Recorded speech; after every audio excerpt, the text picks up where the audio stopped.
निजको ओडिशा हस्तशिल्पी महासंघर सभापति कहूथिबा जैनक व्यक्ति जिले में कार्यरत कारीगर को शोषण सरकारी अर्थ हरिलुट एवं महिला तालीम केन्द्र में असामाजिक कार्यकलाप को नहीं आज कुआ स्थित श्याम सुंदर मंदिर परिसर में सांबादिक सम्मिलन में महिला माने अभियोग कर हरगौरी महासंघर सभानेत्री विजयलक्ष्मी महांकुड़ संपादिका मनोरमा माझी ओम शांति स्वयं सहायक गोष्ठीर सभानेत्री प्रियंबदा बारिकंक सह अनेक सदस्य उपस्थित रही व्यक्ति जनक निजकू शिल्पी महासंघर राज्य एवं जिला सभापति कही विभिन्न समय कारीगर और बुणाकार मानक हैरान हरकत कर आसुथिबा अभियोग होइछि।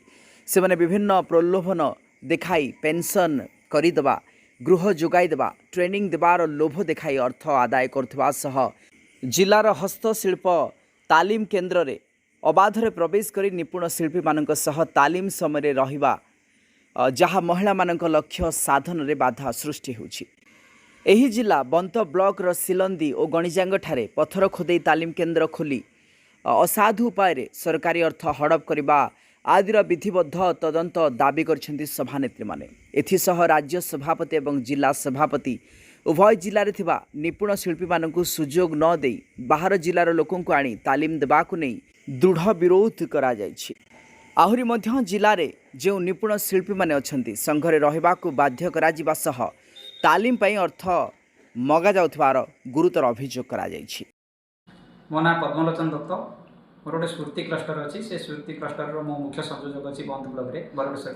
या कौन कहे आपणकर जो राज्य संघ सभापति अच्छा जिला सभापति विभिन्न प्रकार दुर्नीति लिप्त अच्छा कौन एने कौन कह मोर कहबार कथा हूँ 2023-24 आर्थिक वर्ष मोर मिसेस जयंती दत्त निपुण शिल्पी भाव में चांदुआ कम से गणिजांग गोपालपुर ट्रेनिंग देते सेठारे ट्रेनिंग देवा किछि दिन गला परे से आनंद चंद्र नायक जी से ओडिशा शिल्पी संघर भद्रक शाखार सभापति अच्छा सी मत 10,000 टଙ୍କା मागिले 10,000 टଙ୍କା मो मिसेस मना करिया सत्ते से 5,000 टଙ୍କା दे देथिले। तापरे भी पुणी परवर्ती पर्यायर जो पुणी 5,000 टଙ୍କା मागिले आम देलु ना बोली से जबरदस्त से जो दुईटी मेसीन आउ जो फिनिश प्रडक्ट चांदुआर थिला ताकू जबरदखल करके रखिले देले ना।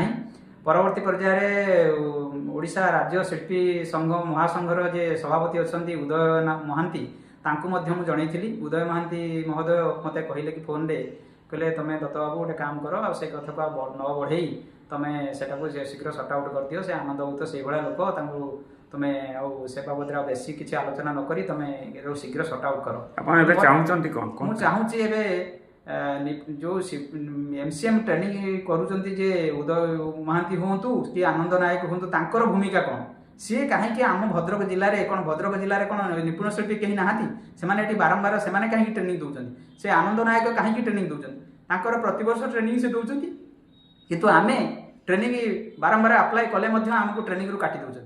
आम कहवा कथा हूँ पुंखानुपुंख तदंत करा जाऊ से फिनिश प्रोडक्ट को उद्धार करा जाऊ जहाँ आनंद नायक विरुद्ध दृढ़ कार्यानुष्ठान निया जाऊ।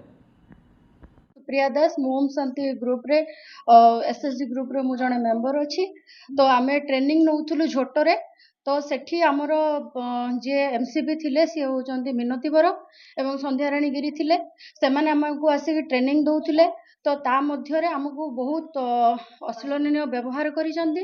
ता सहित आम 30 जन नारी मानक मध्य रे उदय महांती जने अजणा पुरुष से माने आसी तांको मध्य रे आसंती एवं आसी तांकर गोटे रूम रे रही कबाड़ बंद करी बहुत किसी अश्लील काम करती।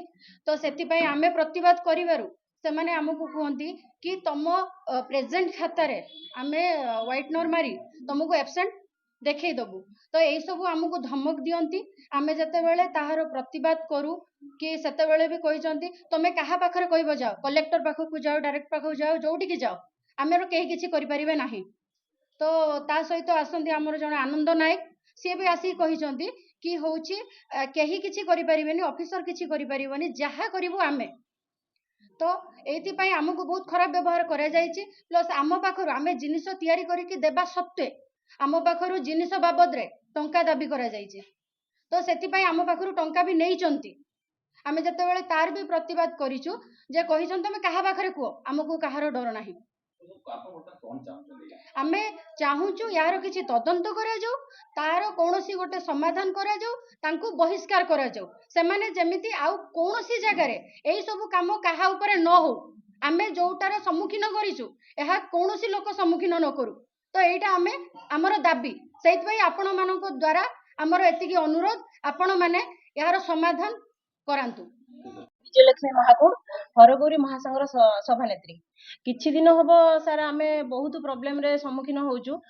ସେଥିପାଇଁ ଆପଣଙ୍କ ମାଧ୍ୟମରେ ଆମେ ଏଇ ଯୋଉ ଅସୁବିଧା ଗୁଡ଼ା ଆମେ ସମ୍ମୁଖୀନ ହଉଛୁ ତାର ସମାଧାନ ଆମେ ଚାହୁଁଛୁ। ଆମର ଝୋଟର ତିଆରି କାମ ଆମର 11 ନମ୍ବର ୱାର୍ଡରେ ଶିଖା ହେଉଥିଲା, ଟ୍ରେନିଂ ଦିଆ ହେଉଥିଲା। ସେ ଯୋଉ 2 ଜଣ MCP ଆସୁଥିଲେ, ସନ୍ଧ୍ୟାରାଣୀ ଗିରି ଏବଂ ମିନତୀ ବର, ତାଙ୍କର ଯୋଉ ବ୍ୟବହାର, ତାଙ୍କର ଯୋଉ କଥାବାର୍ତ୍ତା, ଅଶ୍ଳୀଳ ବ୍ୟବହାର, ଆମକୁ ସେଇଟା ବହୁତ ଖରାପ ଲାଗିଛି। ସେ ଆମେ ଚାହୁଁଛୁ ତାର ଗୋଟେ ଇନକ୍ୱାରି କରାଯାଉ, ତାର ସମାଧାନ ବାଟ ଆମେ ଚାହୁଁଛୁ। ଆମର ଯୋଉ ଅଫିସର ମାନେ ଅଛନ୍ତି ତାଙ୍କୁ ବି ସେମାନେ ବହୁତ ଖରାପ ବ୍ୟବହାର କରୁଛନ୍ତି, ତାଙ୍କୁ ବହୁତ ଟର୍ଚର କରୁଛନ୍ତି କି ଆମେ ମାନେ ଆପଣମାନଙ୍କୁ ରେପ୍ କେସ୍ରେ ଫସେଇ ଦେବୁ, ଯଦି ଆପଣମାନେ ଯଦି ଆମକୁ ବିରୋଧ କରିବେ ତାହେଲେ ଆମେ ଆପଣଙ୍କୁ ରେପ୍ କେସ୍ରେ ଫସେଇ ଦେବୁ। ୟାର ଇନକ୍ୱାରି ଆମେ ଚାହୁଁଛୁ। ଆମେ ମାନ୍ୟବର ମୁଖ୍ୟମନ୍ତ୍ରୀ ଆମର ଯୋଉ ହସ୍ତଶିଳ୍ପୀର ଅଫିସର ମାନଙ୍କୁ କହୁଛୁ, ସେମାନଙ୍କୁ ଯୋଉ ବ୍ଲେମ୍ କରୁଛନ୍ତି, ସେମାନେ ଆମରି ଆଗରେ ସେମାନଙ୍କୁ ଯୋଉ ଅଶ୍ଳୀଳ ବ୍ୟବହାର କଲେ, ଆମେ ସେଗୁଡ଼ା ସବୁ ଦେଖିଛୁ ଆଖିରେ। ଆମେ ତାର ସମାଧାନ ଚାହୁଁଛୁ। କେମିତି ସେଟାର ସମାଧାନ ଇନକ୍ୱାରି କରିକି ସମାଧାନ ଚାହୁଁଛୁ। ପ୍ଲସ୍ ସେମାନଙ୍କୁ ଭଦ୍ରକରୁ ସେମାନଙ୍କୁ ପୁରା ବହିଷ୍କାର କରାଯାଉ। ସେମାନେ କୌଣସି ଟ୍ରେନିଂ ଆଉ ଦେଇପାରନ୍ତୁନି। ସେଇ ମିନତୀ ଗିରି ଆଉ ସନ୍ଧ୍ୟାରାଣୀ ଗିରି, ମିନତୀ ବର, ପ୍ଲସ୍ ସେ ସଭାପତି, ତାଙ୍କର ସଭାପତି ଉଦୟ ମହାନ୍ତି, ସେମାନଙ୍କୁ ଟୋଟାଲି ବହିଷ୍କାର କରାଯାଉ। ସେମାନେ ଭଦ୍ରକରେ କୋଉ ଅଞ୍ଚଳରେ ସେମାନେ ଆଉ ଟ୍ରେନିଂ ନ ଦେଇପାରନ୍ତି। ସେମାନଙ୍କ ଯୋଉ ବ୍ୟବହାର ସମସ୍ତଙ୍କୁ ଅତ୍ୟନ୍ତ ଦୁଃଖଦାୟକ ଦଉଛି। ଆମେ ମାନେ ସେଥିପାଇଁ ବହୁତ ଦୁଃଖିତ। ଭଦ୍ରକରୁ ହେମନ୍ତ ସିଂହଙ୍କ ରିପୋର୍ଟ, ପ୍ରୟାଗ ଖବର।